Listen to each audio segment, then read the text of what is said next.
आप सभी का स्वागत है चैनल श्रेष्ठ कहानियाँ में। दोस्तों, आज सुनेंगे श्री रविन्द्रनाथ टैगोर जी की एक कहानी जिसका शीर्षक है फूल का मूल्य। शीतकाल के दिन थे। शीतकाल की प्रचंडता के कारण पौधे पुष्प विहीन थे। वन उपवन में उदासी छाई हुई थी। फूलों के अभाव में पौधे श्रीहीन दिखाई दे रहे थे। ऐसे उदास वातावरण में एक सरोवर के मध्य कमल का फूल खिला हुआ देखकर उसका माली प्रसन्न हो उठा। उस माली का नाम सुदास था। ऐसा सुंदर फूल तो कभी उसके सरोवर में खिला ही नहीं था। सुदास उस फूल की सुंदरता पर मुग्ध हो उठा। उसने सोचा कि यदि यह पुष्प राजा साहब के पास लेकर जाऊंगा तो वह प्रसन्न हो उठेंगे। राजा साहब पुष्पों की सुंदरता के दीवाने थे। इस शीतकाल में जब पुष्पों का अभाव है तब इतना सुंदर पुष्प देखकर उसे इसका मनचाहा मूल्य मिलने की उम्मीद थी। उसी समय एक शीत लहर आई। सुदास को लगा कि यह पवन भी कमल के खिलने पर अपनी प्रसन्नता प्रकट कर रही है। माली को यह सब शुभ लक्षण लगे। वह सहस्त्रदल कमल के फूल को देखकर मन ही मन फूला नहीं समा रहा था। वह उस फूल को लेकर राजमहल की ओर चल पड़ा। वह मनचाहे पुरस्कार की कामना में डूबा हुआ था। राजमहल पहुंचकर उसने राजा को समाचार भिजवाया। वह विचार मग्न था कि अभी उसे राजा बुलाएंगे। राजा इस सुंदर पुष्प को देखकर अत्यंत प्रसन्न हो उठेंगे।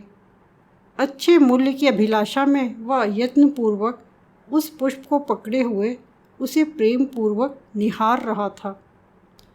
राजमहल के बाहर खड़ा वह राजा द्वारा बुलाए जाने की प्रतीक्षा कर ही रहा था कि तभी राजपथ पर जाता हुआ एक सभ्य पुरुष कमल के फूल की सुंदरता पर मुग्ध होकर सुदास के पास आकर पूछने लगा, फूल बेचोगे?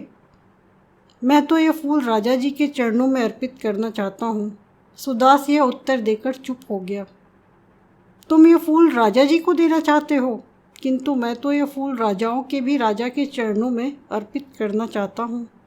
भगवान तथागत यहाँ पधारे हैं। बोलो, तुम इसका क्या दाम लेना चाहते हो? मैं चाहता हूँ कि मुझे इसके बदले एक माशा स्वर्ण मिल जाए।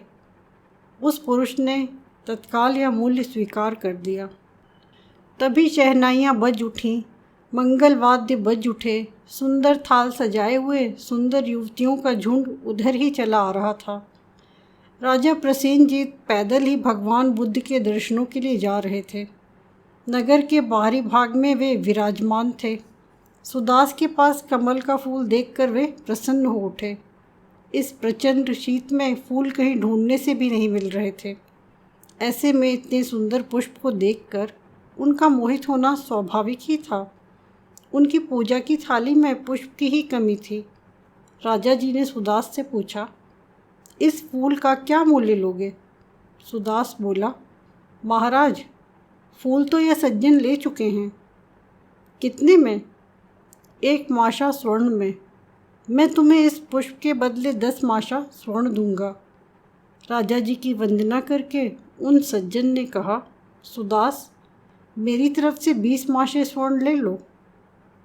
राजा जी से निवेदन करते हुए वह सज्जन बोला, महाराज, आप तथा मैं दोनों ही तथागत के चरणों में यह पुष्प अर्पित करना चाहते हैं।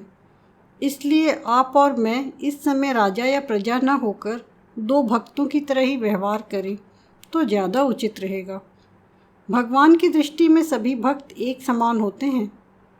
मधुर वाणी में राजा प्रसेनजीत ने कहा, भक्तजन, मैं आपकी बात सुनकर प्रसन्न हुआ। आप इस पुष्प के लिए 20 माशा दे रहे हैं तो मैं इसका मूल्य 40 माशा स्वर्ण देने के लिए तैयार हूँ। तो मेरे भक्त के वाक्य पूरा करने से पहले ही सुदास बोल पड़ा, हे राजन एवं भक्तजन, आप दोनों ही मुझे क्षमा करें। मुझे यह पुष्प नहीं बेचना है। इतना कहकर वह यहाँ से चल पड़ा। वे दोनों आश्चर्यपूर्वक उसे देखते रह गए। सुदास पुष्प लेकर गौतम बुद्ध के स्थान की ओर चल पड़ा। वह सोच रहा था कि जिस बुद्ध देव को देने के लिए यह दोनों इस पुष्प की इतनी कीमत देने को तैयार हैं, यदि मैं स्वयं ही उन्हें यह पुष्प अर्पित करूं तो मुझे और अधिक धन की प्राप्ति होगी। वह महात्मा बुद्ध के स्थान की ओर चल पड़ा। उसने देखा कि एक वट वृक्ष के नीचे महात्मा बुद्ध ध्यानमग्न पद्मासन अवस्था में बैठे हैं। उनके मुख पर एक अद्भुत आभा थी, चेहरे पर अद्भुत तेज था, होठों पर हास्य की स्मित रेखा थी। पूरा व्यक्तित्व एक अनूठा प्रभाव लिए हुए था। सुदास उन्हें देखकर अपने होशो हवास भूलकर आदरपूर्वक निर्निमेष भाव से उन्हें निहारने लगा।